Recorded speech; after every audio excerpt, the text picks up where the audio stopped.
მოგესალმებით მეგობრებო, ეს არის პლატფორმა პოლიტიკის ეკო და დღეს ვისაუბრებთ უბრალოდ დაუბრუნდებით ამ გეოპოლიტიკური მოვლენების ანალიზს. შევეხებთ ისეთ მნიშვნელოვან საკითხს, როგორიც არის შტატებისა და ვენესუელის დაპირისპირება, ზოგადად პოლიტიკური კრიზისი დასავლეთში და განსაკუთრებით ევროპაში, მათ შორის უკრაინაში მიმდინარე მოვლენები და რაც თავარია ვისაუბრებთ საქართველოზე და თუ რა გავლენას ახდენს ახალი მსოფლიო წესრიგის ფორმირება ჩვენს რეგიონზე და მათ შორის ჩვენს ქართულ რეალობაზე. დღევანდელი ჩვენი გადაცემის სტუმარია ფილოსოფოსი ოთარ ჭულუხაძე და პირველ რიგში მადლობა იმისთვის, რომ მოხვედი ჩვენთან პლატფორმაზე და ამ შენი ნებით გამოხატე ხარდაჭერა ერთგვარი, იმიტომ რომ ჩვენ ახლები ვართ კონკრეტად ამ სოციალურ მედიაში და ვცდილობთ რომ რაღაცნაირად განსხვავებული მოსაზრებები შემოვიტანოთ საზოგადოებრივ დისკურსში. თან კარგია და მიხარია ის, რომ არიან ადამიანები, რომლებიც მეტნაკლებად აი ამ ცდილობას თავიანთ ფრონტზე შლიან და ერთ-ერთი ხარ შენ უყურეთ წარმომადგენელი. გადავიდეთ პირდაპირ საქმეზე, ბევრი შესწავლის გარეშე და აი მოვლენებს სასაც უყურებ ჩვენ საზოგადოება, საკმაოდ აქტუალურია, ვენესუელის საკითხი და ვენესუელა შეიძლება ქართულ აუდიტორიას რაღაც სერიალებით იცის, თუმცა საკმაოდ დიდი მნიშვნელოვანი პოლიტიკური მოთამაშეა რეგიონში, ლათინო-ამერიკულ სივრცეში, მისი ბუნებრივი რესურსებიდან გამომდინარე და მე არ ვიცი ხა ეს ტრამპის იმიჯური თამაშია თუ სახე გვაქვს რაღაც ახალ აგრესიასთან და ახალ კონფლიქტთან. თუმცა ნახეთ რომ საკმაოდ ეს რიტორიკა მადუროს რეჟიმის წინააღმდეგ საკმაოდ ესეთი ხისტი იყო და აი რა მოლოდინები უნდა გქონდეს გვექნება რეალურ კონფლიქტთან საქმე თუ ეს იქნება ზეწოლა და ზეწოლიდან გამოვაჭრებული ნავთობ რეზერვუარები თუ რაღაცნაირად შეიძლება ეს იყოს სხვადასხვა ანალიტიკოსები ის შეაფასეს რომ ტრამპი უბრუნდებაო რაღაცნაირად მონროს დოქტრინის სისტემას ერთის მხრივ იმქიდან გამომდინარე რომ ცდილობს მის ასე იგი ინტერესის სფეროში მის რეგიონში ამ ამერიკულ სივრცეში გაიმტკიცოს ამერიკის ჰეგემონობა, თუმცა ის დაიწერა რომ ეს ხომ არ არის ცდილობა იმისი მათ შორის სამხრეთული ბლოკისა, ამ შემთხვევაში გულისხმობენ ჩინეთს და რუსეთს, რომ შეითრიონ ამერიკა ახალ კონფლიქტში და ამით დააბალანსონ გარკვეულწილად უკრაინის ფრონტი. მოკლედ საინტერესოა და გაგვიზიარება. მოგესალმები, მადლობა მოწვევისთვის. მნიშვნელოვანია რომ ესეთი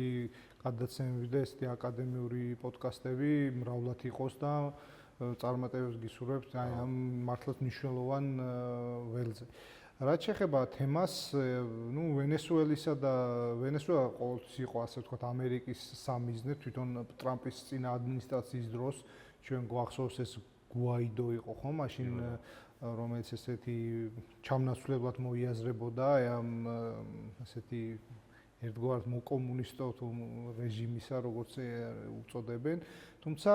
თავარი ცხადია აქ არის ნავთობის თემა და ჩვენ უნდა ვიცოდეთ და ბევრმა ჩვენგანა ვიცით, რომ დღევანდელი სისტემა მართალია ყევაში, მართალია კრიზისში მყოფი, მაგრამ არის ეს ნავთობ-დოლარის სისტემა, რაც გულისხმობს იმას, რომ ასე იგი სოფლიო სარეზერვო ვალუტა არის დოლარი, რაც გამყარებულია იმით, რომ ნავთობის შესყიდვები მოყოლებული 70-იანი წლების შუა წელიდან, ანუ დაახლოებით 50 წელია უკვე, თუ ზუსტად მე მგონი 50 წელია ხდება აი ამ უპირატესად დოლარში. შესაბამისად, ამერიკას აქვს ის ფუფუნება, რომ ასე ვთქვათ, იყოს თავისი სავაჭრო დეფიციტით, ანუ დოლარით იყიდოს ასე ვთქვათ გასცეს მეტი დოლარი და ეს დოლარი იყოს მოთხოვნაში ყოველთვის სხვა ქვეყნების მიერ და შემდეგ სხვადასხვა ქვეყნება ამერიკის სახაზინო ობლიგაციები შეიძინონ და ერთგვარად ეს დოლარის როგორც ესე იგი საერთაშორისო და სანდო ვალუტით, რაც გამყარებული იყო ამერიკის ძალაუფლებით ჰეგემონიით, ამას წყალი შეუყენა სწორედ ამ რუსეთ-უკრაინის შემდეგ რუსეთის SWIFT-დან გათიშვა, იმიტომ რომ სხვა მოთამაშეებმა, ჩინეთმა, ინდოეთმა, იგივე საუდის არაბეთმა, რომელმაც შეწყვიტა ეს ხელშეკრულება, მიხვდნენ რომ ეს დოლარის სისტემა უკვე ამ ბზარებს, სახიფათო სიგნალებს ავლენს იმისა თუ რატომ რამდენად შეიძლება მას ენდო და ვიცით რომ იგივე რუპიებში და იუანებში ხდება უკვე მთელი რიგი ვაჭრობებისა. ერთი სიტყვით ეს არის დედოლარიზაციის პირველი მერცხლები თუ შეიძლება ასე უწოდოთ და იმისთვის რომ ამერიკას ჭირდება ერთგვარად ამის ტენდენციის შემცირება და ჩემი აზრით აი ვენესუელაზე დარტყმა არის აი ამ ასე ვთქვათ მათ ნავთობ რესურსებზე წვდომის მოპოვებისთვის რომელიც რომელმაც შეიძლება მცირე ხნით შეაფერხოს აი ეს რყევა და ასე ვთქვათ ერთგვარი იმიტომ რომ ამერიკას ვალის მომსახურებაზე დიდი ასე ვთქვათ რესურსი მიაქვს და აი ამისთვის შეიძლება მცირეხნიანი გარკვეული თათის დადება ვენესუელის რესურსებზე შეიძლება ამისთვისაც იყოს. მაგრამ მე მაინც რასაც შენ ამბობდი, ესე იგი კითხვის ბოლოს მე მაინც ეს ვერსია უფრო მგონია, რომ ტრამპის სტრატეგია ყოველ შემთხვევაში ახლა ესე ჩანს, რომ ეს არის კბენა ჩხვეტა და რაღაცის გამოვაჭრება შემდეგ. ну ამ შემთხვევაში კბენა და ჩხვეტა ამ შემთხვევაში ომის მუქარაა და ასე შემდეგ, მაგრამ მე ყოველ შემთხვევაში ასე მგონია, რომ აქამდე ვინმე, იმიტომ რომ ვენესუელა ეს არა პირობითად არც ერაყი და არც თქვათ რაღაც ესეთი არის ძალიან შეიარაღებული, მას აქვს აი ჩინეთის კუბაც მაგალითად სადაზვერო ინფორმაციას აწვის, ირანის, ჩინეთის, რუსეთის მხარდაჭერა ბევრ საკითხებში. ასე რომ ამ ხრივ მე მგონია რომ მაინც უფრო მეტად ამასთან გვაქვს საქმე, თუმცა ეს არის აი იმ დედოლარიზაციის შეჩერებს ერთგვარი ხიმინჯი, რომელზეც დროებით უნდა გადაიაროს, ასე ვთქვათ, ნელა ამ დედოლარიზაციის პოლიტიკამ და ფაქტიურად ამერიკის ელიტა ეს რო განვაზოგადოთ, რასაც ჩვენ ესე ხშირად ჩვენ სივრცეში ეძახიან deep states თუ სხვას, ეს ელიტა, ამერიკის სიღრმისეულ სახელმწიფო ცდილობს რომ ამერიკა ამ პოსტ-ჰეგემონიურ დღის წესრიგისთვის მოამზადოს, ეს გულისხმობს მათ შორის აი ამ დედოლარიზაცია და ეს ნავთობდოლარის ჩამოშლა ესე არ უნდათ რომ მოხდეს და ალბათ არც მოხდება, იმიტომ რომ მაინც ამერიკას აქვს ძალიან დიდი ძალა და ესე ერთბაშად თვითონ ეს ბრიქსის ქვეყნებიც კი ვერ ესე ჯერჯერობით ამ საერთო სავალუტო ასე ვთქვათ გენელზე ესე იულად ვერ თანხმდებიან, იმიტომ რომ სხვადასხვა ტიპის ეკონომიკები აქვს, შორს არიან ბრაზილია იქით არის, ჩინეთი იქით არის, რუსეთი და ჩინეთს კიდე ცალკე თემები აქვს ერთმანეთში. ანუ ერთი სიტყვით მართალია დაღმავალია, მაგრამ ესე არ უნდა ვიფიქროთ, რომ ეს უცბად გაქრება, ხო? ეს შეიძლება ხვალდაზე გახდება, ეს არის დეკადების პროცესი და ამერიკის ელიტა რაღაც ხვდება ამას, ხა რადგან ჩვენ ხვდებით იქაც ხვდებიან, იმიტომ რომ თვითონ არიან ჩართული ამ ყველაფერში და რაღაცნაირად აი უხიფათო აღარ ბილბალიშებზე უნდათ რომ გადაატარონ აი ეს კრიზისის პერიოდი და ამ ხრივ ჩემი აზრით შეიძლება ეს იყოს სწორედ აი ამ ერთგვარი აი ერთი პატარა ბალიში თუ ესე ხატოვნად გავაგზელებთ ლაპარაკს ეს ვენესუელის ნავთობზე შორის აი ელიტაზე რო თქვი მადურო როგორც გავრცელდა დასავლურ მედიაში რომ აი ჩინეთთან და სატარიფო ომის დაწყების მიზეზი მათ შორის ინდოეთთან იყო ვაჭრობა რომ შეწყვიტეთ რუსული ენერგო რესურსების შესყიდვა და ასე შემდეგ და აქ გაჩნდა მოლოდინები რომ აი დეფიციტი რა დეფიციტით შეიქმნა სოფლიოში თუ მაგალითად ეს საერთაშორისო იზოლაციას მოახდენენ რუსული ენერგო რესურსების და განსაკუთრებით მას შემდეგ რაც უკვე სანქციები დაუწეს ახალი პაკეტზე მაქვს საუბარი ამერიკის მხრიდან ლიბერალური ბაბლი თავის აუდიტორიას ყვებავს იმით რომ დეფიციტის შევსება შესაძლებელია მარტივად და აგერ არის ვენესუელა მე ხა ეს იმიტომ მოვიყვანე რომ ჯერ ესეთი არასწორი მგონია მათ შორის იმ ბაბლისთვისაც მსგავსი მესიჯების გაშვება იმიტომ რომ ქმნის მოლოდინებს რაც საბოლოო ჯამში მისი ფრუსტრაცია იწვევს უკვე კრიზისებს რა მათ შორის აი ეგეთი კრიზისების მაგალითი შეიძლება იყოს დღეს საქართველოში ეს თავიდან დასავლური კულტურის დიდი აფიქსად ქცევა და შემდეგ უკვე ეს ფრუსტრაცია და მე არც იმას არ გამორიცხავ ხა რომ დაუბრუნდე ვენესუელის ამბავს რომ ესეთი მეთოდი რასაც ტრამპი ახორციელებს საბოლოო ჯამში დიდ ცუდად დაუბრუნდეს უკან რა მე ანუ ვერ ხედავ აქამდე ყველგან რაღაც ესეთი ზეწოლის პოლიტიკა განახორციელა მე თვითონ რაღაცა გამოივაჭრა ზეწოლა გამოივაჭრა მაგრამ რა გამოივაჭრა აქამდე მე ასაც უყურებ ამერიკის დღევანდელი ისტაბლიშმენტს კონკრეტული ვერაფერი ვერ დავინახე ისეთი რომელიც კი ამბობს მე 8 ომი დავასრულეო ხო კამბოჯასა და ალბანეთს შორის კი დაასრულა მაგრამ ვერ ხედავ და მოსაზრება იმისა, რომ შეიძლება ვენესუელაში გაიჭედონ ამერიკელები, რაღაც მომენტში ლოგიკაში ჩემთვის ახლოს არის რა. კი, გეთანხმები და მე ვახსენე კიდეც, რომ ვენესუელა არ არის მაგალითად ნოლიანი წლების, აი ვთქვათ, ავღანეთი და არც ერაყი, ხო? იმიტომ რომ ეს არის შეიარაღებული, შეიძლება გარკვეული კორუფციის ნიშნები არის, მაგრამ ეს ახლა შეიძლება ამ შემთხვევაში საერთოდ არ იყოს, ან მობილიზაციის რესურსი თვითონ ეხლანდ ხელისუფლებას აქვს, ხო? ჩვენ ვიცით ისიც, რომ ახლა ეს ქალბატონი რომელიც ნობელის პრემია მიიღეს, რომელიც რაღაც ქართველი ის ვენესუელელი ლომჯარიასავითა, რომელიც ბომბები ქციოდეს რაღაც ამერიკა ხო ბოლოს ნახე ამერიკელებმა შემოვიდნენ და ჩვენ აქ რეჟიმის ოპოზიციას რაღაც ესეთი არის და ინტერვენციას უჭერს ხო და შესაბამისად ეს არის თუმცა ეს უკვე ტრამპისა ეს ნაბიჯი ერთის ხრივ იქნება აი თავი რომ დავანებოთ აი ამ მონეტარულ და თქვათ აი ნავთობ დოლარს აი წმინდა ესეთი იმიტომ რომ მარტო ეკონომიკა არაა ხო არის ურთიერთობები არის პრესტიჟი არის რაღაცა ხო და ამ შემთხვევაში ტრამპის ეს ნაბიჯი უკვე რაღაცნაირად სიგნალი იქნება როგორც უყვართ თქვენ ცივილიზებული სამყაროსთვის რომ ეს უკვე არის ჯუნგლები და ამერიკაც ამ ჯუნგლებში ის თამაშის მონაწილეობს იმიტომ აქამდე ევროკავშირის ლიბერალური ისტაბლიშმენტის მორალიზატორული პოზიცია იყო რომ აი ბარბაროსი რუსები შეესივნენ უკრაინას და ჩვენ ბოლომდე უნდა დაუდგეთ უკრაინას მაგრამ ახლა თუ ტრამპი ასე ვთქვათ დაადგება ამ გზას რომელზეც ჩემი აზრით მას მთელი რიგი პრობლემები შეექმნება მე არ მინდა უფრო ხისტი გამონათქვამი გამოვიყენო ჩემი აზრით ეს უკვე საერთოდ აი პუტინს აბსოლუტურ ლეგიტიმაციას მიცემს რაზეც ის არ მგონია უკვე დარდობდეს ამ 4 წლის განმავლობაში მაგრამ მაინც რაღაცნაირად უკვე ამერიკის რეპუტაციულ დგენელს ისედაც გაუარესებს, ისედაც გაუარესებული იყო გამომდინარე ლათინო ამერიკაში, სადაც არ არის ლათინოამერიკული რიგი სახელმწიფოების გარდა ვერ ვიტყვით რომ ისინი პროამერიკელები არიან პირიქით, ხო? თელი კლასიკა თუნდაც ლიტერატურის ცნობილი ადამიანები, ხო? ყველანი არიან ანტიამერიკელი, ხო? ანტიიმპერისტული ისტორია აქვს და რა ვიცი რა ჩე გევარა და ბოლივარი და კულტია მარადონა ხო მარადონა არის კულტი ზოგადად აი ამ ანტიკაპიტალისტური ანტიიმპერიალისტური მოძრაობის ბრაზილია კიდე ხო ბრაზილია ბრიქსის წევრია საერთოდ ანუ ვენესუელა ეს მარტო ანუ არ მინდა სვენელმა იფიქროს რომ იმიტომაც ვახსენე ეს ლიბერალური ბაბს ყვება არ არის მარტო ვენესუელა იქ რა იქ კოლუმბიის პრეზიდენტმა სხვათა შორის ერთი რაღაცა თქვა რომ ეპშტეინის კუნძულის ამბებს გაუსვა ხაზი და მათ შორის იმას რომ ეხლა ხარი დაუჭირეს ამ დოკუმენტების გასაჯაროებას პედოფილით ანუ პედოფილიით შეპყრობილიო მოდისო რომ დემოკრატია დაანგრიოსო კოლუმბიაში რა და ეს თან იქ მორალური საკითხი შიდა აუდიტორიაში ლეგიტიმაციის მაგალითად მაგრად მუშაობს რა დარაზმავს აი ლათინურ ამერიკაში და არ არის ვენესუელა მარტო აი ამის ხაზგასმა მინდა და ახმა იმისა რომ ეს ერთ სახელმწიფოში ანუ ერაყივით არ მოხდება კაკრას სწორი შეფასება იყო ხო ეგ კი ხა რეგიონში ხა ჰუსეინის რეჟიმი ბევრს ჰქონდა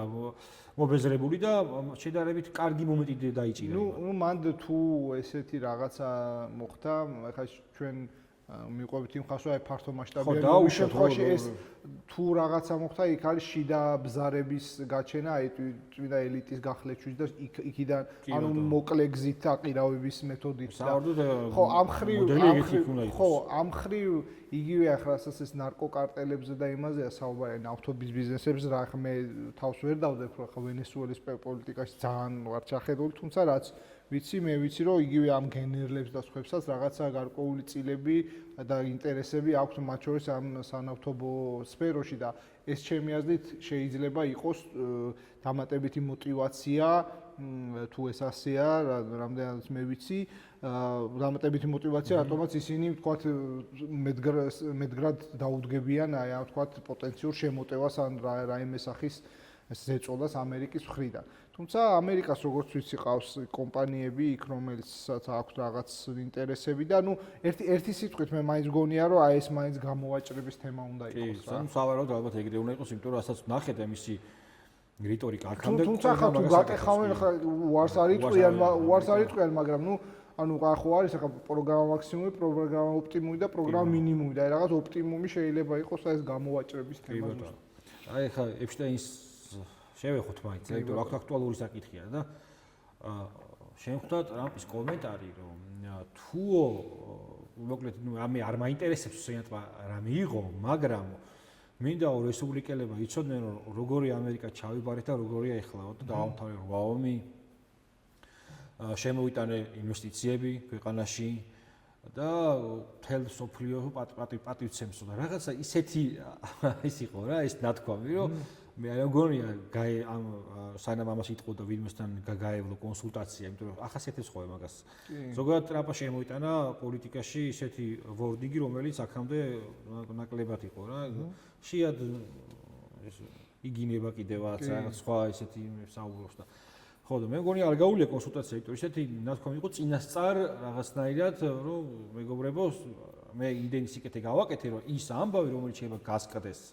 ამ უნენებზე, ეს ვერ გადაწონის ჩემს მიერ განხორციელებულ სიკეთეს და ამით ახლა მე იქ მაშინ არ მინდა ჩავეძიო იქ ეფშტეინის მასალებში რა შეიძლება იყოს ეს, არ ვიცი, საჯაროდება თუ არა გამაგას მე რა ნახავთ. უბრალოდ კრიზისია რა. მე იმის თქმა მინდა რომ ახლა რესპუბლიკურ პარტიაში თუნდაც ეს დაპირისპირების ამბები რომ ვიღაცები ბრაზდები რომ შენ deep state შეიკარე უკვე და ეს არ ნიშნავს იმას რომ რაზეც რა იდეალებზე ჩვენ მოვედით გავიმარჯვოთ არჩევნებში, ეს იმას აღარ ვუბრუნდები და ეს კრიზისი რომელიც აქამდე შატდაუნითაც გამოიხატებოდა და ტრამპი ამბობდა რომ ეს ამითო ჩვენ დემოკრატებს მოუგეთოს საზოგადოების თვალშიო, მაგრამ მე ესე არ ვფიქრობ, იმიტომ რომ სადაც კი რამე ახლა ამერიკულ საზოგადოების კვლევა მე არ ჩამიტარებია, მაგრამ სადაც კი რამე შეიძლება წამეკითხა, ამ შატდაუნში უმრავლესობა ადანაშაულებდა რესპუბლიკელებს პირიქით რა და შესაბამისად ანუ ეს კრიზისი თვალსაჩინო კრიზისი რომელიც ტრამპის ადმინისტრაციაში შეიძლება იყოს დიდი გავლენას მოახდენს ჩემი აზრით ზოგადად აი ამ საგარეო პოლიტიკის კურსზეც რა. კი, უდაოდ ასეა, ამერიკის ავტორიტეტი რო კლებაშია, ესეც გასაგებია, ლოგიკურია, იმიტომ რომ ამ ინტერნეტიზაციამ და იმის დანახვამ, ვთქვათ, ეს ამერიკის ჰეგემონია არ არის რაღაც მართლა დემოკრატიის ექსპორტზე ორიენტირებული, ახლა სადღაც დემოკრატიები დაამყარონ და ხალხი გაახარონ, არამედ არის ამ პრაგმატული გეოპოლიტიკური იმპერიალისტური თუ ხა იქითა ბანაკის wordings გამოვიყენებთ ხო ასე ამ შემთხვევაში სოციალისტური ბანაკის wordings ეს გახდა ცხადი და ჩვენს რაღაცნაირად ამის მონაწილეები ვართ ამ დიდი ისტორიული გადალაგების, იმიტომ რომ ზუსტად ფაქტურად აი ჩვენ რევოლუციის ეს ტალღები შემდგარის მერე უკრაინის და გულისხმობ ვარდების ეგრეთ წოდებულ რევოლუციას და შემდეგ ამ კლავ-და-კლავ გამეორების ცდილობებს რეალურად ეს ლიბერალური პარადიგმის ბოლო კუდის მოქნევებს თან გვაქვს საქმე. ხა შეიძლება ისტორიულად ძალიან ლამაზად ჟღერს აი ბოლო კუდის მოქნევა, მაგრამ ეს კუდის მოქნევები რეალურად სახელმწიფოს და სახელმწიფოს ჭირდება უდიდესი ძალისხმევა და ის რომ ეს ყველაფერი თავიდან აირიდოს და ამ მიმართულებით მე მგონია რომ უკვე ეს ამერიკას ალბათ რაღაც აზრით მოუწევს აი ამ რეჟიმ ჩეინჯის მოდუსიდან ამოსვლა ძნელია, იმიტომ რომ ეს ყოველთვის შეიძლება იფიქრო აი სამჯერ არ იმუშავა, მაგრამ ახლა კიდევ ცადოთ ხო ანუ ჩვენ შეიძლება ანალიტიკურად აქ ჩვენი განწყობებიც არა რომ ჩვენ არ გვინდა რომ ეს რეჟიმ ჩეინჯები მოხდეს, იმიტომ რომ ეგ რაღაცნაირად ჩვენს გვეხება იმაზით რომ საქართველოს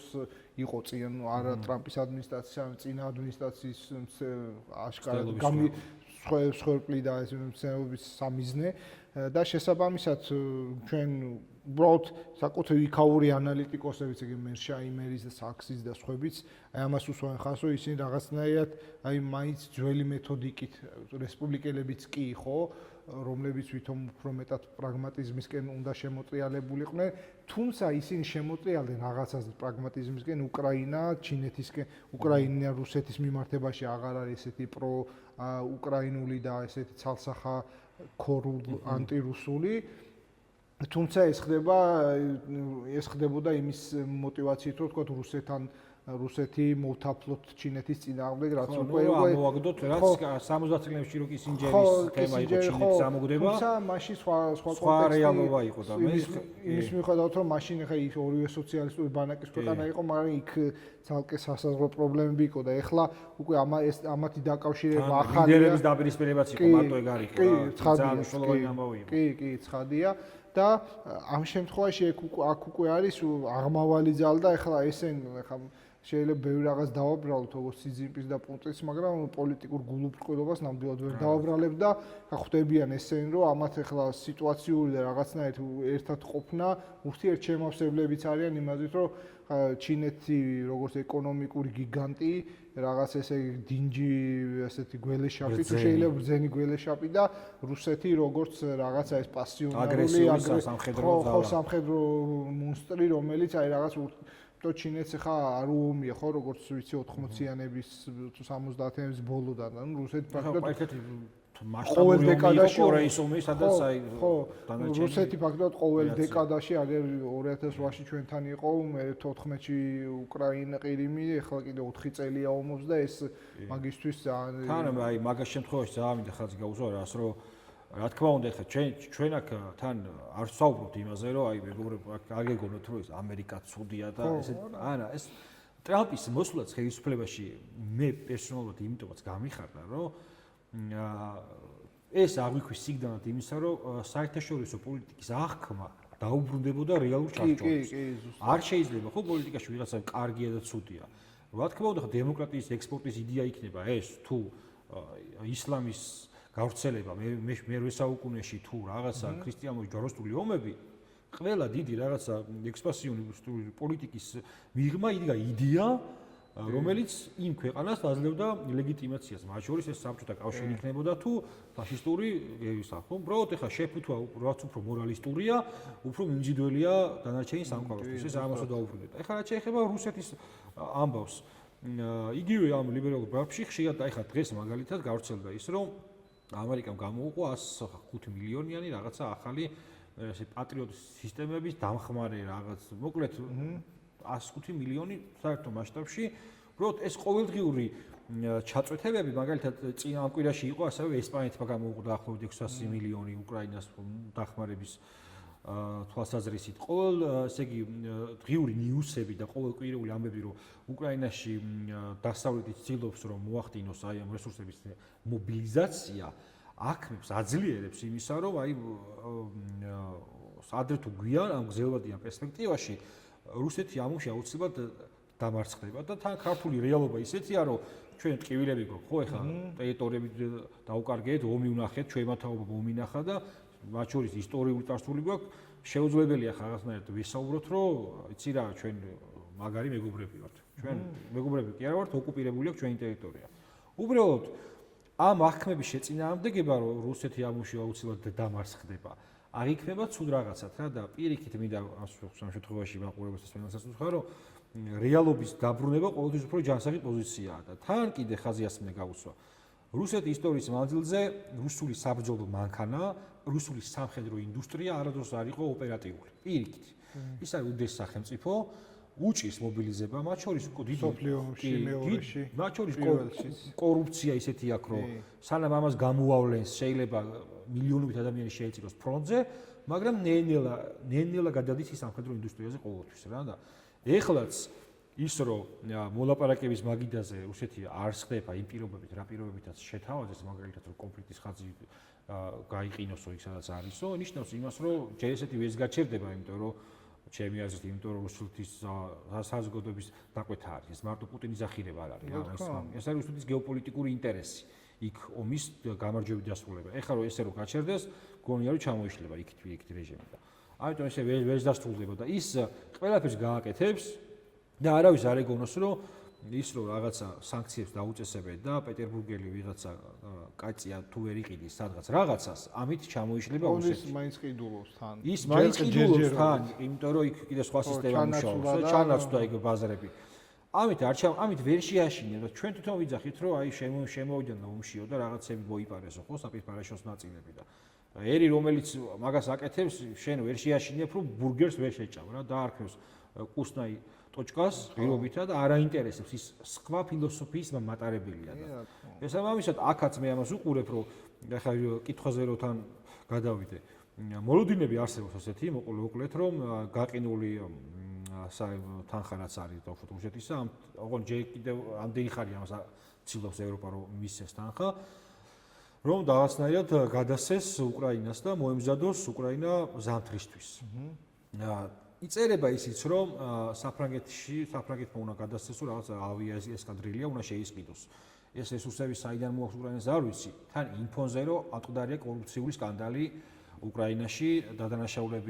დაადანაშაულეს ოფიციალური პირები, რომლებიც რაღაცნაირად თან მე ეს მგონია რომ უაროვი გაიქცა, ხო, როგორც კი, და თან მე რა მგონია, იცი, ჩემი აზრით, რომ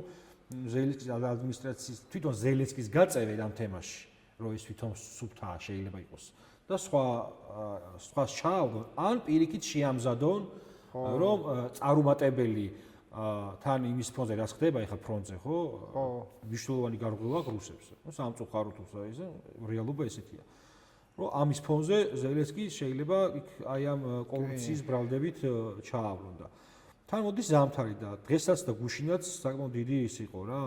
რუსული იერიშები და ეს რუსული იერიშები მიმართულია უკრაინის ენერგო ინფრასტრუქტურის წინააღმდეგ. რაც მეტყველებს იმაზე, რომ დიდი კონჩეტება მზადდება და ამ ფონზე მე მგონია, რომ ამ ზამთარს უახლოეს აი ამ პერიოდში მნიშვნელოვნად გადაწყდება ევროპის როგორც გეოპოლიტიკური მოთამაშეს თუ კიდევ შემორჩა გეოპოლიტიკური ფიქსატარებელი ბედი. გეთახმები, ნუ ევროპის გეოპოლიტიკური აქტორის როლი ნამდვილად წყდება უკრაინა-რუსეთის კონფლიქტში. მეცაც ვიტყოდი, რომ ამ კონფლიქტის გახანგრძლივება არის აი ამ როლის დაკნინების თითქოს გარდაუვალის გადადების მცდელობა, ესე რომ ვთქვა. მათ შორის მე გულისხმობ ამ შემთხვევაში ლიბერალური ისტებლიშმენტით კურირებულ თუ წარმართულ ევროპას, ასე რომ ვთქვა, ევროკავშირის სახით, ხო? იმიტომ რომ რეალურად ამ შემთხვევაში დაინტერესებული მხარე არის ამ შემთხვევაში ევროკავშირი, რომ ეს ომი გაგრძელდეს. ნუ უკვე ალბათ რუსეთიც, იმიტომ რომ იგივე თქვა ერთი წლის წინადელი განწყობები, რომელიც უფრო ომის გაჩერებისკენ იყო, ეხლა რუსეთს აღარ აქვს, იმიტომ რომ რუსეთს აქვს სტრატეგიული ინიციატივა, მაგარ ხედავთ ხო, პოკროვსკის გარშემო რა ევიხდება. შესაბამისად იგივე რაც ვახსენეთ ხო, ეს პუტინი ხო არ არის რაღაც იზოლირებული, ხა ჩვენთან როგორც გონიათ, რომ პირსისხლიანი, ის არის რეალურად რუსი ძერჟავის რაღაც პერსონიფიკაცია და იმ ერის გამოხატულებაა ხო და შესაბამისად ახლა იმან იქ რომ ისეთი რაღაც დათმოს, რომელიც შეიძლება არ მოეწონოს თქვა ამ ერს, მე მგონია რომ რაღაცეები შეიძლება იქ ცუდად დამთავრდეს, იმიტომ რომ იქ არიან. ჩვენ გონია რომ ეს არის უარესი ვერსია რუსეთის, რაც ეხა უყურებ და მე მინდა დავარწმუნო ბევრი რომ ეს არ არის. ასე იმიტომ შეიძლება ბევრად უარესი მეთაური იყოს რუსეთის ხელმძღვანელობაში, თუმცა ეს უკვე მათი საკითხია. ხო, ნუ ევროპასაც შეეხება არის ის რომ ფაქტურად ეს რაღაცას ლიბერალური ისტებლიშმენტი აი მაქსიმალურად ახდენს აი ამ დოტაციებით უკრაინის მიმართ. ხო, ფაქტურად მათ შეეძლოთ გაეყინათ ეს კონფლიქტი რაღაც დონეზე და ასე ვთქვათ, მიეცათ საშუალება იმისა, იგივე თავის ქვეყნები, რომლის სოციალურ პაკეტებს აკლდება, ხო, ის ასობით მილიონი თუ მილიარდი თანხები, რომელიც მიედინება იქით და ასე შემდეგ. თუმცა ტრამპი და ამერიკა არის დაინტერესებული ამ ომის გაჩერებაში. უჭირს აი მთავარი ომის დასრულება, რაც მან დაიკადნა წინა საარჩევნო კამპანიისას. უჭირს, მაგრამ ნუ უნდა დაველოდოთ, რაც მნიშვნელოვანია ამ შემთხვევაში ჩვენც რაღაცნაირად უნდა გვესმოდეს, რომ აი ეს ძალთა ეს ტექტონიკური ძვრებში ჩვენ უნდა აი ვიყოთ მაქსიმალურად მოქნილები, რაც ქართულ პოლიტიკურ გონს შეუძლია რეალურად, რასაც აი ეს პოზიტიური მეხსიერება საბედნიეროდ ამოდის ზედაპირზე და აი ამ მიმართებით უნდა ვიყოთ მაქსიმალურად გახსნილები და ოღონდ ფრთხილები ცხადია. იცი რა. გეთახმები იმაში, რომ შეერთებული შტატები მათ შორის ცდილობს ამ ომის დასრულებას, თუმცა მგონია რომ არც იქ არ არის ფორმულა, სად შეიძლება ამათი ისეთი ოქროშვალედი მოძებნოს, სადაც დაუშვათ არც შტატების ავტორიტეტი შეირყევა და მეორეს მხრივ თვითონ უკრაინა თავი დაავანებოთ, ევროპას არ დაკარგავს შტატები, როგორც თქვა დამატებით შტატს კიდევ. ნუ დღევანდელი მოცემულობა მისი გეოპოლიტიკური ფუნქციისა, ესე შეიძლება წარმოვიდგინოთ. რაც შეეხება ჩვენს რეგიონს, ხო, მე სულ იმის გაჟღერების ცდილობაში ვარ, რომ ჩვენ გავიღვიძეთ ახალ სოფლიო წესრიგში და სხვათა შორის მერცმა თქვა რამოდენიმე დღის უკან, რომ ევროპამ გაიღვიძა ახალ სოფლიო წესრიგში და დროა თვალები ფართოდ გავახილოთ და დავინახოთ ის რეალობა, რაც გვაქვს. ეს არ ვარ ჩვენ ახლა რა თქმა უნდა გვინდა რომ ტერიტორიული მთლიანობა აღდგენილი იყოს. ეს კი არა, მათ შორის, ავიცი ალბათ 1918 წლის ფარგლებში იყოს აღდგენილი. გვინდა რომ სოციალური ცხოვრება მაღალ დონეზე იყოს. ბევრი რაღაცა გვინდა ქართველებს, მაგრამ რეალობა სხვაა და რაც გვინდა ის სხვაა. ასევე მიზნის მიღწევის გზებიც აბსოლუტურად სხვა არის და ამ გეოპოლიტიკურ მოცემულობაში საქართველოს როდესაც საკმაოდ დიდი ყევები მიდის და რაც უნდა გასუსტდეს ერთი მხარე, ისეთი დიდი მოთამაშეები არიან, მის ნანგრევებზე შეიძლება ჩვენაირი ქვეყნები ისე მარტივად ჩაყვნენ, რომ სავალალო აღმოჩნდეს თაობისათვის და ზოგადად ქვეყნისთვის და ამ ფონზე ჩვენ მოახერხეთ ახლა რაც თემას მინდა გადავიდი. ამ ფონზე ჩვენ მოახერხეთ რომ საქართველოში შემოდის ინვესტიცია, მათ შორის ისეთი ქვეყნისგან, რომელიც სხვათა შორის ცდილობს რომ მედიაციური ფუნქცია შეასრულოს ამ ახალი მსოფლიო წესრიგის ფორმირებაში, გაერთიანებულ ემირატებზე მაქვს საუბარი. იმიტომ რომ მას საკმაოდ დიდი კავშირები აქვს მათ შორის შეერთებულ შტატებთან, მათ შორის აი ამ საფრთხულ ღერცთან, ისრაელთან და შემდეგ. ესეთი ქვეყანა და შემოდის 6 მილიარდით, რომელიც უპრეცედენტო თანხაა რეგიონისათვის. ანუ ესეთი ტიპის ინვესტიცია მე კავკასიის რეგიონში არ მახსოვს. ყოველ შემთხვევაში მე და თან და გარდა ამისა ამ რყევების ფონზე როცა შემოდის. რყევები აქ ამ შემთხვევაში ჩვენი შიდა პოლიტიკური დაპირისპირებაზე არ მაქვს საუბარი. აი რეგიონულ რყევებზე მაქვს საუბარი და შემოდის 6 მილიარდით და ეს მე არ ვიქავ რომ ეს არის საკმაოდ დიდი მნიშვნელოვანი ეკონომიკური არგუმენტი იმისა რომ ამ რეგიონში სტაბილურობის პროცესი იწყება. კი, ეთანხმები მე ხა რატომაც მე ვადევნებდი აქტიურად თვალს და ვადევნებ დისკურსს რაც წარმოებს აი არაბული ინვესტიციის შესახებ და მე მესმის ზოგადად საზოგადოების ნაწილის შიშები, შფოთვები და ასე შემდეგ მესმის რომ ყველა ესეთი ინვესტიცია გარკვეულ რისკებს შეიცავს, შეიძლება ცხადია, მაგრამ ამას აქვს დადებითი მხარეც, ჩემი აზრით, რასაც ვხედავ, ეს არის პირველ რიგში აი ეს როცა ვსაუბრობ მშვიდობაზე, ხო, მართლა ომით მოცულ რეგიონში, ხო? ჩემი აზრით ეს არის ერთის მხრივ სიმბოლური აღიარება იმის, რომ ეს ქვეყანა არის მშვიდობიანი და აქ ვიღაცას და ამ შემთხვევაში ეს ვიღაცა არის ისეთი ორგანიზაცია, რომელსაც ბევრ სხვა ქვეყანაში აქვს ჩადებული ეს მილიარდები, დებს ამ თანხას, ეს არის ამ შენი როგორც მშვიდობის ჰაბის აღიარება და მე მხრივ ერთგვარად ეს არის მშვიდობის ჩაბეტონებასავით, ხო, იმიტომ რომ შენ ამ შემთხვევაში, როდესაც შემოყავს ეს რაღაცა ტიპის ამას უსაფრთხოების გარანტიაც შემოაქვს იმაზეც, რომ შენ ფაქტიურად ვთქვათ, იგივე ჩვენ როდესაც საუბრობთ ამ მრავალვექტორულობაზე გეოპოლიტიკის, ეს არის ჩემთვის მნიშვნელოვანი კი დასაქმებაც კარგია, ეს ქალაქი, ეს ასე ვთქვათ, ეს ბუნები რაც იქნება, ესეც კარგია. უბრალოდ ჩემი აზრით არის იგივე, რომ აი ვთქვათ, იგივე იქნება ეს რუსეთის, დასავლეთის თუ სხვების დასაბალანსებლად, ეს ჩემი აზრით ერთი მნიშვნელოვანი პუნქტი იქნება და აი ეს არის ხაზგასასმელი, რომ აი ვინ ჩადებს იმ ადგილას, კი ეხლა შეიძლება ვიდაოთ, რომ აი 33%-ის ნაცვლად, ეხლა მე შეიძლება მეც მინდოდეს, რა თქმა უნდა, რომ 53%-ით იყოს, მაგრამ ეხლა სხვა ცალკარად თამაში ხო არ არის, არის დიდი შეთანხმება და ეხლა ის არ არის, ასე ვთქვათ, გუშინდელი, ასე ვთქვათ, რომ გუშინდელი მოთამაშე რომ ახლა ესე ყველაფერი საშენოთ იყოს. ანუ რაღაცა ტიპის შეთანხმება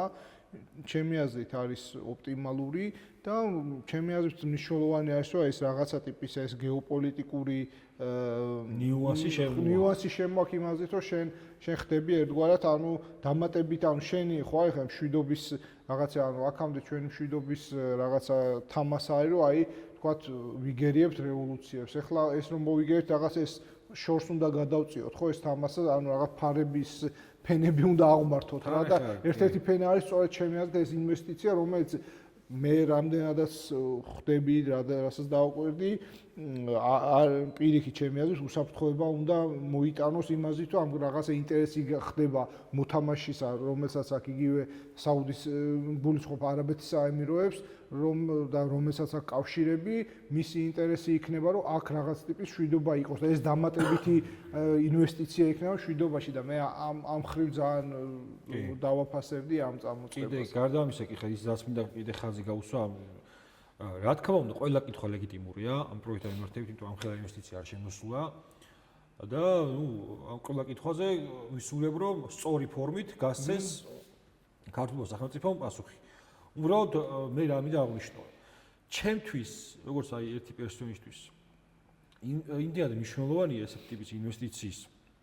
აუცილებლად აღსრულება, რომ მე ამას აღვიქვავ, წინასწარ ძალიან კარგი მესიჯი თქვი რა, ეს არის ერთგვარი პირველი ფიდბექი აი ამ მშვიდობის პოლიტიკისა. თუ ეს ინვესტიცია იქნება წარმატებული, თან ინვესტიციას აქვს უნარი რომ მოიზიდოს დამატებით ინვესტიციებს. ზოგადად ესე ყველა ქალაქი იმასე აშენდა და ყველა რაღაცა ნებისმიერ დომინოს ეფექტია. აი ეს პირველი თან აი ამ ხელა ფსონი, რასაც 6.5 მილიარდი ქვია, თუ ეს დადებს წარმატების შედეგს, ეს დიდ გავლენას მოახდენს ისეთი მნიშვნელოვან პროექტებზე, როგორც შეიძლება იყოს შუა დერეფანი, მათ შორის ანაკლიის სპორტი, იმიტომ რომ შეიქმნება რეალური საფუძველი იმის სახით, ჩვენ ვიზახით ანაკლიის სპორტი და მე ანაკლიის სპორტმა რა უნდა გაიტანოს, ანუ ეს ამაზე ხო უნდა ვიმჯელოთ, მარტო ის ხომ არ არის მე აქ რაღაცას ავაშენებ. რეალური საფუძველი და ინფრასტრუქტურა შეიქმნება იმისა, რომ საქართველოს იყოს აი ამ დიდ გეოპოლიტიკაში ის რეგიონალური ხაბი, რომელიც უზრუნველყოფს უსაფრთხო სივრცეში პოლიტიკურ, ეკონომიკურ დიალოგს. ალბათ ეს არის ჩვენი ამ გეოპოლიტიკური იდენტობის ერთ-ერთი კონტური, ჩემი ზუსტად და ჩვენ როდესაც საუბრობენ, ახლა მე შედავით ვინც არგუმენტაციებს ამყარებს, ხო იქით ამ ხრიდან ვინც ოპონენტები არიან, მე არის ერთი რომ აი თქვათ არჯობია, თქვათ ინდუსტრიებში ჩაიდოს რაღაცა, მაგრამ მოდი ესე შევხედოთ თუ არის ანუ ესე რომ ვთქვათ, ხო კი, რა თქმა უნდა, ჩვენ გვინდა სხვა ბევრ მიმართულებაში, მაგრამ ერთი ხელი, რომელიც კარგად მუშაობს ამ შემთხვევაში ეს ინვესტიციების და ასეთი პროექტები და სამშენებლო თემები, ხო, რომელსაც როგორც გავიგეთ, ხო, 700 მილიონი ყოველწლიურად შეიქმნება ბიუჯეტში, ხო? ეს 700 მილიონი ხო შეიძლება მე რომ იგივე ამ რაღაცა მცირე ინდუსტრიებში, ჰესებში მოხმარდება, ანუ ეს ხო არ არის რომ მარტო ასეთი აი მარტო მშენებლობის სექტორზეა, კი, შეიძლება ჩვენ გვინდა დივერსიფიკაცია და ჩემი აზრითაც საჭიროა ამ ეკონომიკური სექტორების გამრავლება, თუმცა აი ამ მიმართულებითაც ხო შეიძლება რაღაცა პლუსი დავინახოთ, რომ აი პირობითად რომ შემოგივა აი ამ პროექტიდან, როგორც ნავარაუდებია, ხო 700 მილიონი, ამ 700 მილიონს მიმართავ სოციალურში განათლებაში, ეკონომიკაში, იგივე რაღაცა მცირე საწარმოებში და ეგ ხო არ არის ისე რომ აი თქვათ კი ეს ხელი შეიძლება არ მიმუშავებს, მაგრამ აი ამ ხელის ასამუშავებლად მეორე ხელს, ასე ვთქვათ, დავიხმარ იქიდან იმ ხელით მიღებულ სარგებლობას მეორე ხელს, ასე ვთქვათ, მოვახმარ, ესე რომ ვთქვათ და კი, მე კიდევ ერთხელ ვამბობ, ეხლა აი ხაზარაძეებზე და ვიღაცებზე არ ვამბობ, ვინც ეხლა უნამუსოები არიან, მაგრამ არის ბევრი ადამიანი, რომელსაც უჩნდება კითხვა, ახლა გასაგებია ეს ეთნიკური, ჩემი აზრით, ახლა ეს ეთნიკურობას არ არის სწორი, მაგრამ ნუ მესმის ეს ისტორიული მეხსიერება და ხო, პოპულიზმია, თუმცა ნუ საშიშროებას გასაგებია ევროპას რო უყურებენ, იქ პოპულიზმია, იმიტომ რომ იქ ინვესტიციები არავინ არ ჩასხდა, იქ ნავები ჩავიდნენ, გამოიქცნენ ომებს. ხო, ომების შედეგად იყო და გასაგებია, მე კიდევ ერთხელ ვამბობ, თუ რამე რისკები არის, ჩემი აზრით ეს, რა ქვია, ჩვენმა სამსახურებო შესაბამისად მე დარწმუნებული ვარ, შესწავლიც იქნება, უბრალოდ მე ვერ ვხედავ იმის ესე მე ანუ ხო ხდებით, ანუ არის რისკი და ზოგადად ჩვენ ცხოვრება არის რისკი ახლა და როგორც ასეთი, მაგრამ ანუ რისკსა და ბენეფიტს შორის მე გონია რომ ბენეფიტი აშკარად ჯაბნა იყოს ხიზლად მარტო ამ პროექტზე კი ყველა პროექტზე მათ შორის ახლა მაგალითად ყველაზე კარგი რა იქნებოდა იგივე ხო აი ვთქვათ პირობითად აი 700 მილიონის ნაწილი ახლა ჩემი აზრია ეს ცალკე რომ მაგალითად რაიმე ტიპის დემოგრაფიული პროექტების წახალისებას მოხმარდეს ეს იქნებოდა ძალიან კარგი მესიჯი საქართველოს ხელისუფლების მხრიდან მათ შორის ოპონენტების მიმართ და ზოგადად მოსახლეობის მიმართ რომ აი ჩვენ რეალურად ამ დემოგრაფიაზე ვზრუნავთ, სწორედ აი აქედან მიღებული შემოსავლით აქ ბევრი რამე შეიძლება ხო დემოგრაფია, მათ შორის განათლება, ახალგაზრდა ოჯახების დახმარება, ბინების შეხიდება უფრო მეტად და ბევრი რაღაცის გაკეთება შეიძლება აი სწორედ ამ ხელით ასე ვთქვათ, ამ ინვესტიციის ხელიდან. მაგას ვისურვებდი კიდევ, თუ ოპონირება თუ აი გვინდა მოდი იმაზე დავიწყოთ რაც მართლა მომიტანს შედეგს. ანუ ჩემი აზრით კი ოპონირება უნდა იყოს, აი პირობითად ეს 700 მილიონი აი როგორც დაანონსდა, ხო? მთავრობის მიერ რომ შემოვა ყოველწლიურად, აი ეს რას უნდა მოხმარდეს, თქვა გზებს მეტად ჩემი აზრით აი სწორედ აი იმას რასაც ჩვენ საუბრობთ რა ეს კონსერვატიული ოჯახური თემები აი ამისი ფინანსური ხელშეწყობაც შეიძლება და ბევრი კარგი საქმის გაკეთება ეხლა ეს ჩემი აზრებია და ბევრი რაღაცა შეიძლება გაიწეროს პოლიტიკების დონეზე და განხორციელდეს იგივე განათლების რეფორმისთვის რაც დაანონსდა იგივე ჰესებისთვის და რა ვიცი ეხლა ეს უკვე მთავრობის პრეროგატივაა მაგრამ ჩემი აზრია რომ ანუ აქედან ბევრი კარგი სარგებლის მოტანა შეიძლება და ესეთი აბსტრაქტული გასაგები, მაგრამ ესეთი პოპულისტური შიშებით ყვება ჩემი აზრით არ არის გამართული. და ხელის უშლის ახლა პატარა ქვეყანა ხარ რესურსი არ გაქვს ცდილობ რაღაცა შემოიტანო და შექმნა, რა თქმა უნდა, გეთახმები რომ ინდუსტრიული ეკონომიკის, დემოგრაფიის, განათლების ახალისება, ინტელექტუალურ აქტივზე დაფუძნებული სამეწარმო ეკონომიკის შექმნა და ბევრი რაღაც ეს იქნება მნიშვნელოვანი და ალბათ სიფხიზლე თუ სადმე გვართებს იმაში სარგებელსაც მოიტას ამ სარგებლის გადანაწილება როგორ მოხდება, აი ამაში ვიყოთ ის ერთიანები და მოვთხოვნები ხელისუფლების მიმართ ამ შემთხვევაში რომ იცი რა ჩაგვაყენეს საქმის კურსში ეს დოვლათი გარდა იმ პოლიტიკური დივიდენდისა, რასაც უსაფრთხოებდა გეოპოლიტიკა ქვია, ეკონომიკური, სოციალური, ასე იგი მოგება, რამდენად სამართლიანად დაიხარჯება და რამდენად სამართლიანი იქნება ჩვენთვის. ჩემი აზრით აი ეს დემოგრაფიაზე მიმართვა იქნება ყველაზე აი ყველა იგივე სოციალურზეც კარგი იქნება განათლებაზე, დემოგრაფიულზე იქნება. ყველა აქცია გააკეთო ხა დემოგრაფიას. ხო, ანუ ეს იქნება ყველაზე კარგი მესიჯი, რომ ანუ იმაზე რასაც აპელირებენ, რომ აი დემოგრაფიულს დაარტყავს, ხო? ანუ პირიქით, ჩემ უნდა რაღაცნაირად ჩემი აზრით, რაღაცნაირად თუ მიმართავ, რომ აი რაღაცა ტიპის წახალისები, რაც მართლა ჭირდება ჩვენ საზოგადოებას, ვთქვათ, აი, როგორც ვთქვათ, ეხა ილია მეორეს ჰქონდა, ვთქვათ, თავისებური ესეთი მონათვლის პრაქტიკა, აქ უკვე სახელმწიფო თავისებურად შეიძლება, აი, სწორედ აქედან მიღებული და ეს კარგი სიმბოლიზმი იქნებოდა და ანუ ბევრი რაღაცის მოფიქრება შეიძლება, რაც ერთის მხრივ ხელისუფლებასა და მოსახლეობას შორის სინერგიასაც გაზრდის და მართლა სახელმწიფოს და ქვეყანასაც წაადგება და ამ მხრივ მე მგონი უფრო აი ამ პოზიტიური მიმართულების დისკუსიები ჯობია ვიდრე თქვათ აი ესეთი შიშებზე დაპირისპირება მოგიტანა იქამდე რომ აი დღეს საუბარიც კი ჭირს ხო საზოგადოებასთან და მე თან დასასრულისკენ რო წავიდეთ რა მეც დარწმუნებული ვარ შენც და ჩვენ ყველას გვინდა უკეთეს რეალობაში ცხოვრება და უკეთესი რეალობაში ცხოვრებისთვის მე მიმაჩნია რომ ჩხუბი იმაზე შენ ცუდი ხარ თუ მე ცუდი ვარ მაგაზე კი არა სწორება საჭირო არამედ იმაზე როგორ შექმნათ ეს უკეთესი რეალობა და აი ამ როგორ გეგმებზე და მიზნებზე რეალურ პოლიტიკაზე მსჯელობა მიმაჩნია რომ უფრო შედეგიანი იქნება ჩვენი ქვეყნისთვის და რა ვიცი ეს გონია სწორი გასაკეთებელიც და მათ შორის ამაზე გონია ყველაზე მეტად ენერგია